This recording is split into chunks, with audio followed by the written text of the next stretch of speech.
Hello guys, and welcome back to another episode of the Joining Me Today podcast, presented by me, Bailey Smith, a guy who, I'm going to be honest, I still cannot believe that Cena heel turn happened.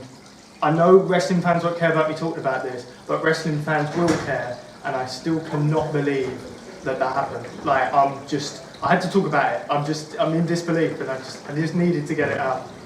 But anyway, non-wrestling fans are going to be like, huh? But anyway, welcome back to another episode of the Joining Me Today podcast. I've got another fantastic episode for you guys today, but before we jump in to my interview with the amazing Dead Air, who are currently with me just here, I'm going to quickly do my song recommendation for this episode. My song recommendation is going to be Clint Eastwood by Gorillaz. As you can see, I've got a Gorillaz hoodie on at the moment and stuff for the actual self-titled album and stuff. So, you know what I mean? I'm staying on brand, the song recommendation, I'm wearing the jumper, it just makes sense. You know what I mean? It just makes sense to shout out that song. It's a fantastic song. If you haven't already listened to it at some point, it's a really famous song. You guys should definitely go check it out. But anyway, on to the main portion of today's episode. Today on the show, I am joined by the amazing guys of Dead Air. How you guys doing? Yeah, well, thanks. Thanks for having us on. I've got to say this. Did you guys get what I was talking about when I was talking about wrestling? Is there any love of wrestling? No. You could have been speaking French. Yeah. Fantastic. Like the backyard botched wrestling clips. Oh, yeah. WWE is a little bit too, I don't know, sophisticated for it. It's too realistic. Guys, I was hoping you'd just like back me up, even just lie and say, yeah, you know what it is, so I don't look odd, you know. But nah, all jokes aside and stuff, we're here for the final date of your guys' tour and stuff like that. You've just gone on an amazing headline tour. How's it been? How's the tour been and stuff? And are you excited, obviously, for tonight's show? Yeah, I mean, it's been alright. Mixed bag. Been some really, kind of affirming shows. Been like, yeah, this is a good decision to do music. And then there's been some which has been like, here we go, same again. No, but people have been, it's the first time we've been out where people are like singing back lyrics, which is really kind of new and fun. Like parts of the set where like Reuben kind of stops singing and people are just like fill the gap. Never happened before. That's pretty nice. And it must be a moment for you guys of like, because obviously on top of that we're going to be getting into stuff like, you know, the Teeth Grinder single and all stuff like that. We know that that's been very successful even just in its own right.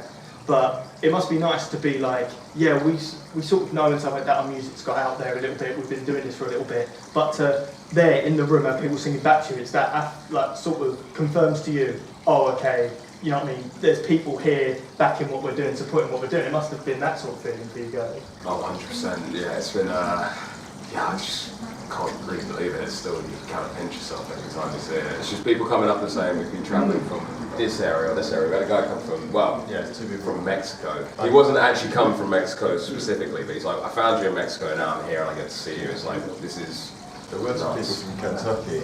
Oh yeah, as well. Who were coming over like a trip. They were planning a trip to the UK from Kentucky, and they planned it around our gig and also a Frank Turner gig. Just like a bit of a contrast day. What are you talking about? Size. Yeah, that's pretty nuts, to be fair. Yeah, it's just unreal to see the reach of where this music's gone, really. So, yeah, and it's, see it in person is a very different thing than a number on the screen. So, yeah. Oh, 100%. And I bet as well, the most fun sort of song for people to sing back to you, it's got to be Die in it, surely. With the whole chorus part in it, you know what I'm talking about? That is it. That's got to be the funniest part, surely. It's the bit that people sing, Yeah, it is. It's the key one, isn't it? Yeah, because you just shouting that. You hanging around tonight? You go see it. I will be. I'll be shouting the loudest there. I'll get kicked out probably for it, but I don't care. It's always welcome.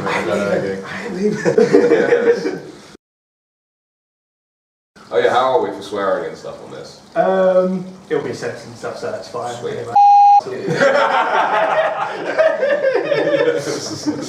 And I can feel that was bubbling up. Yeah. But speaking of diet and stuff, one of your new singles, definitely my favourite single from you guys and stuff. Tell us a bit about that, about how all that sort of song came about. Yeah. Well, that was more you, Bruce. Well, that was me feeling a bit low, sitting in a room, and just the days were going by. And I just remember being in a dressing gown for probably 3 days at that point. And then it's just working away. This is actually a 2-part song, so it was supposed to be the first track about someone just losing it and just being in that room essentially, and then just going down a dark road, ending it.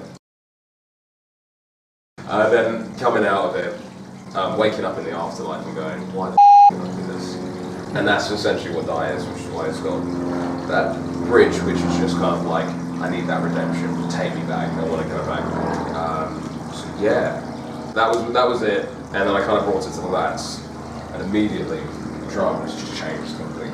Oh yeah, the drums on it is amazing. And the thing is, like the chorus, there's a massive switch up in between like the first half and the second half, and that just really lends to push it forward. And then we kind of experimented. It was the first time we really did a load of like melodic kind of work on the guitar line, with like the delays going and stuff like that. So it was a big bit of exploration for us. It's very different to what we've put out before.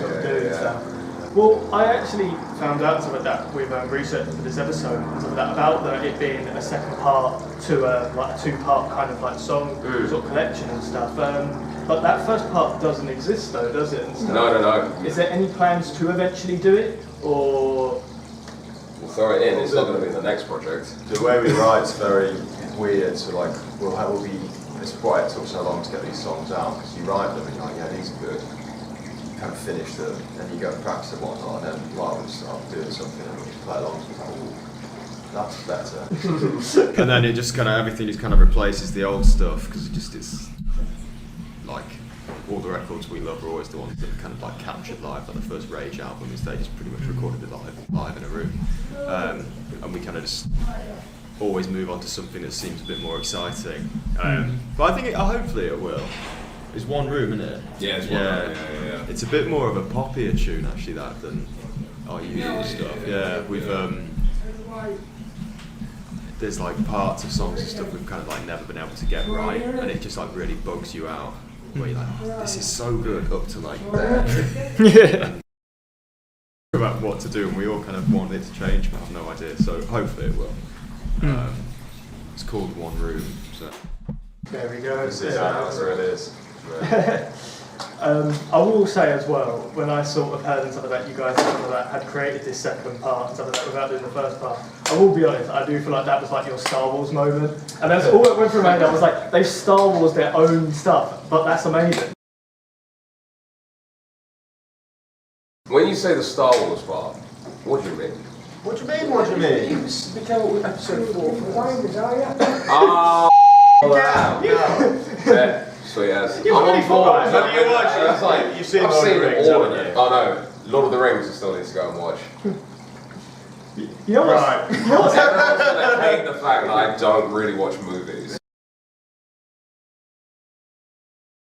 Okay, so we spoke about Die and stuff like that already, and stuff like that, one of your new singles, and it's from your new EP and stuff, your Elements EP and stuff, which is absolutely amazing. You guys should definitely go check it out. But what is the story behind this EP? I know you guys have already released one and stuff like that before, but this is your second EP release. Yeah, how did it all come about, and how do you guys feel about the EP now you're getting to perform it out live and stuff? It's great performing it, it's a lot of fun. They feel a little bit different to the last EP in the sense that they're a lot, well, generally they're a little bit more difficult, but a lot more enjoyable playing them. But the concept was sort of like, obviously you've got like elements, there's 4 elements, like the old school style elements, but it's like you're trying to encapsulate different emotions as well, and feelings, as well as just the fire or earth and that kind of thing. And just sort of what the colour scheme, the elements themselves, and what emotions and stuff come from that. So you got Lovely Patience, which is about Lovely Patience. Red, look. Finally Blue, it's about being sad. Breathe, about chill out a little bit, and Die, about dying. That's the being put in the earth. Yeah. My favourite colour, red, blue and dying.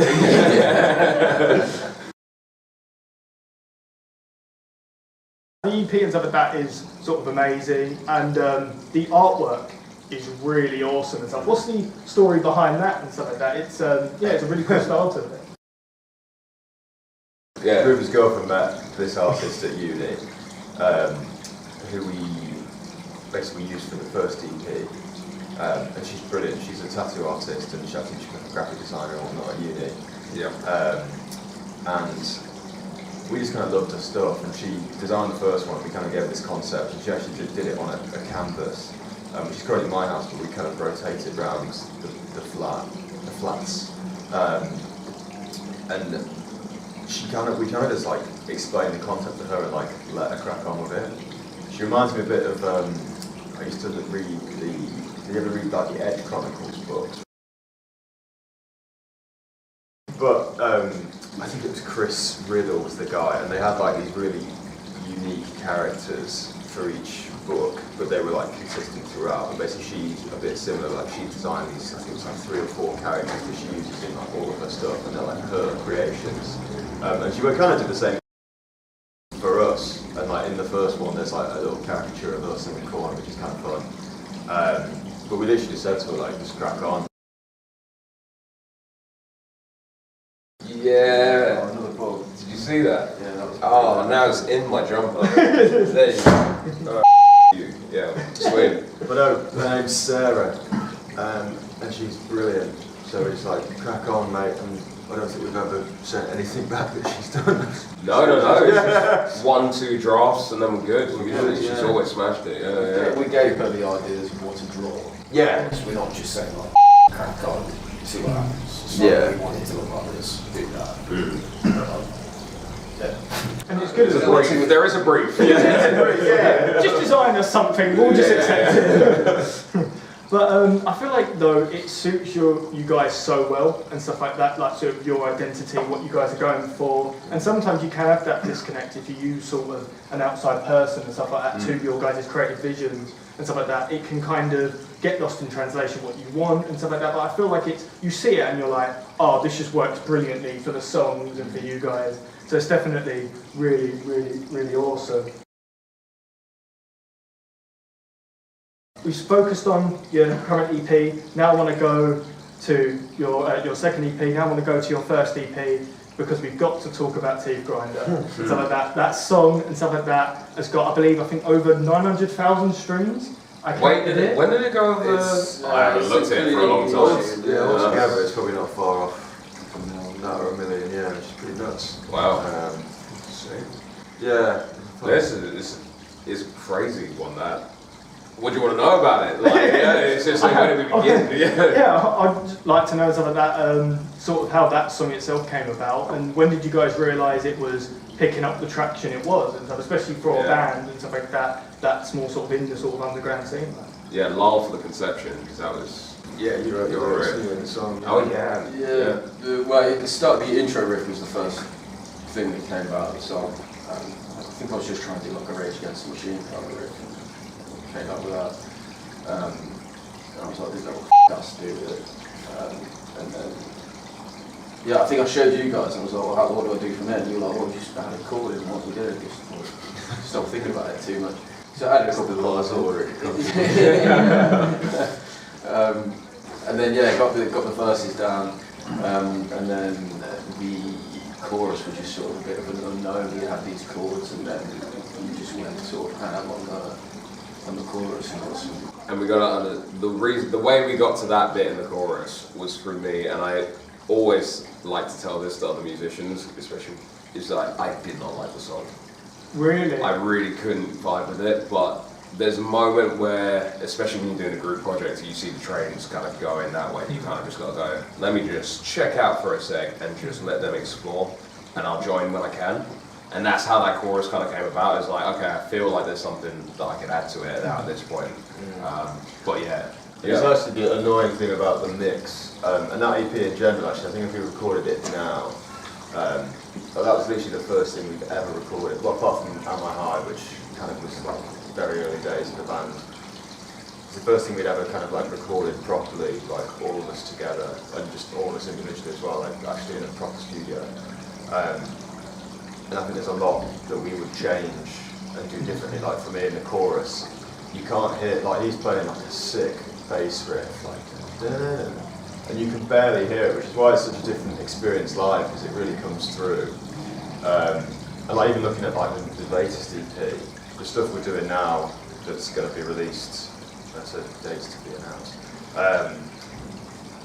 Like this whole process is such like a learning curve, and it's just such a fun thing to get into because every time you do it, it's like, right, that's how let's do something else, and you're just trying to like improve it the whole time. I feel like writing a song, to be honest. Yeah. You kind of, I feel like just by default you kind of don't like your own music, and it's always like in the pursuit of like bands that you absolutely love.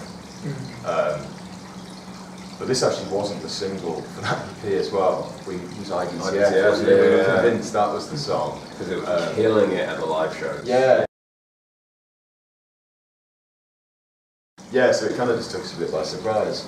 The maddest thing is that like it just blew up in America, which was pretty cool. A lot of people kind of like it back to bands that we love, like Alice in Chains and stuff. Was it quite sort of early in the song's release that it kind of took off, or did it take a while? Like when was sort of the, like to give them like date points? It was like October. 6-7 months, wasn't it? Yeah, 6-7 months after we had released it. So it did take a while, and it was going well, and we were like, this is great numbers, but then it was just mind-blowing what happened at the end of the year. It was the YouTube video, that's what it was. Yeah. Latching onto that, I think it was a cool video, cool visuals that kind of just showcased the band a little bit rather than trying to be like a proper concept for a music video. It's just like, this is us performing, this is what we're going to get when you see us live kind of thing. Yeah, definitely. And the music video is so amazing. I just, Cheers, man. I love the vibe of it and stuff. And like sometimes with some of these studio kind of style, like sort of photo shoot style sort of music videos, sometimes it can feel a bit sort of like flat. And like it can feel a sort of a bit, you know, you can tell it's just very standard. It's just like, yeah, we're in the front of the studio, that's bare minimum. But I can tell that you guys, like, you made it art, you made it something, and it really comes through and stuff like that in the music video. So it's absolutely amazing. If you guys haven't already checked it out, you defo should join these 700,000 people that have also checked it out. Hasn't got my numbers like my podcast, you know, I'm in the 10 millions, but you know, that you guys will reach my success one day. Just Because we can only dream. It's funny because it's nowhere near either of those numbers. We're going to be wrapping things up and stuff like that now and stuff like that. We've got a couple more questions and stuff like that here and stuff like that on this episode and stuff. One thing I've got to dive into though, I'm just going to say one band name and I think you know where I'm going to be going with this. Foo Fighters. You know what's coming. Come on Rick, tell us the story, what happened?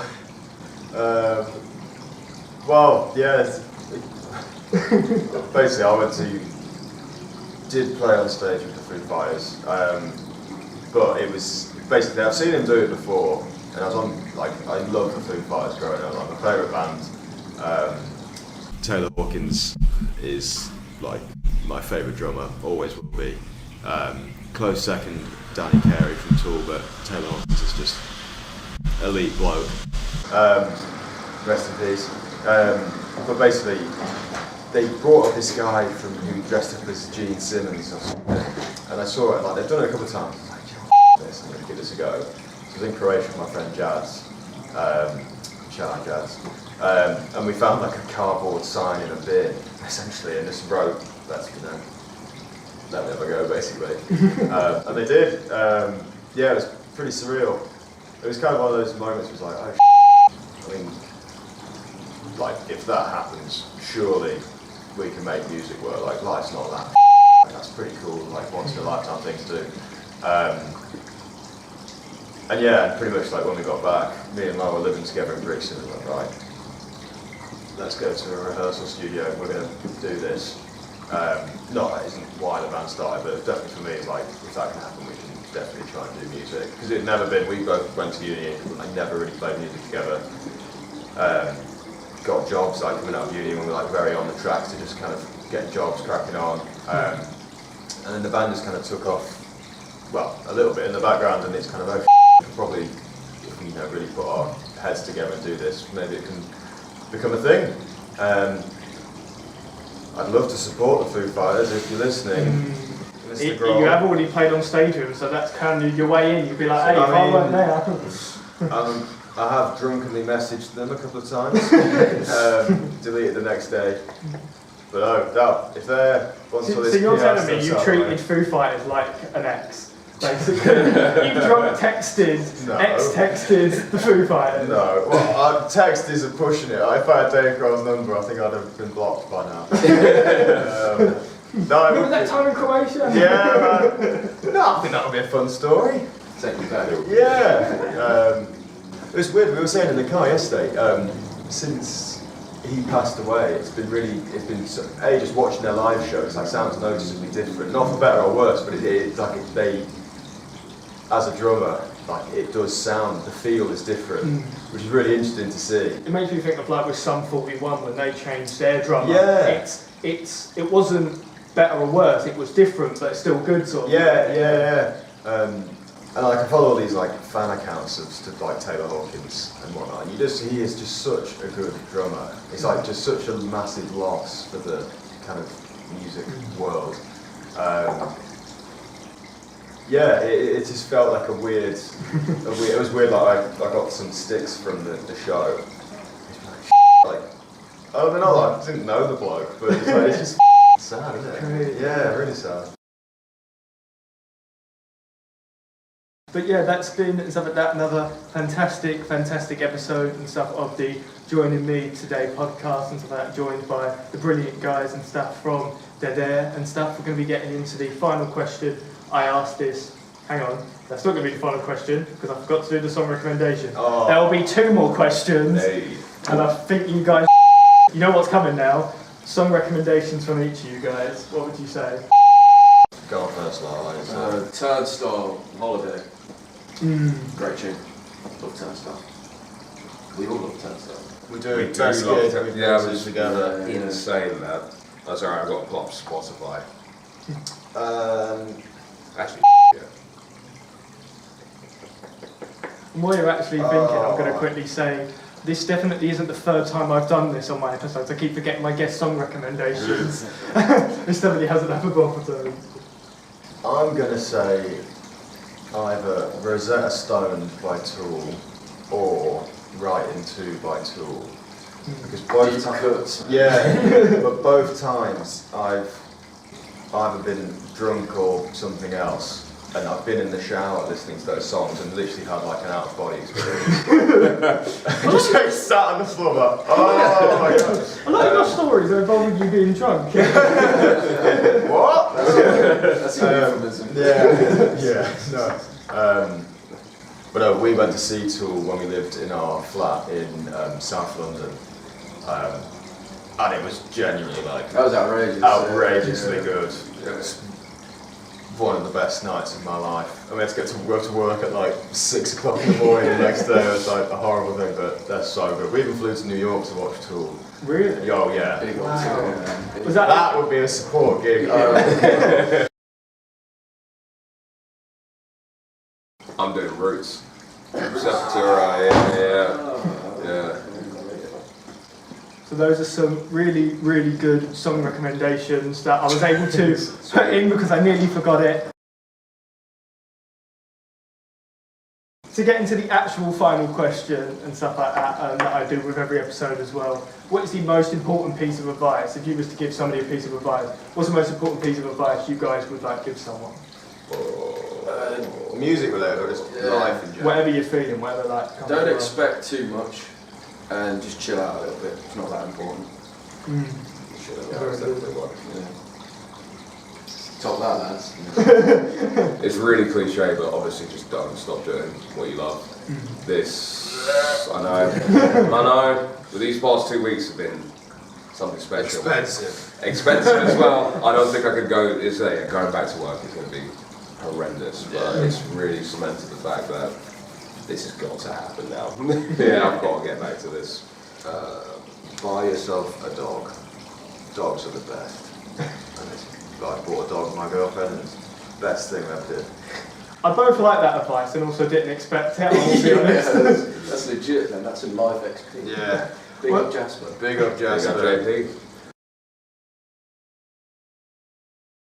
But anyway, this has been another fantastic episode and stuff of the Joining Me Today podcast and stuff. Before we go, I'll roll out the red carpet for you guys and stuff to shout out and stuff about upcoming gigs you've got. Maybe any hints at some new music coming out and stuff. What would you guys like to shout out? We've got Leeds, Oh yeah, Leeds. And we've got London, both in April. Yeah, they're I only know the date of the London show, that's April 23rd. Anyone can help on Leeds? 23rd and the 16th in Leeds, There we and go. a Porto, and then the social in Soho on the 23rd. That's actually selling really well, so if you do want to come, hurry up. Make sure you get your ticket. Be our biggest show we've ever done, so it's hopefully going to sell the hell out. And are you going to give us any exclusives for the show and stuff? We're playing all of them tonight. We're playing all of them. No, we're not. All of what? There's two that we won't be playing. Basically, we've got an EP coming out at some point. We're about to go in Very and do soon. some recording. Oh, That's all we can awesome. give away for now. It starts Yeah, you'll next be able week. to listen to those songs if you come to our London or Leeds show. Oh, so that's We been- Cross that Rubicon. Yeah, that's not the name of one of the songs. And don't drink Rubicon.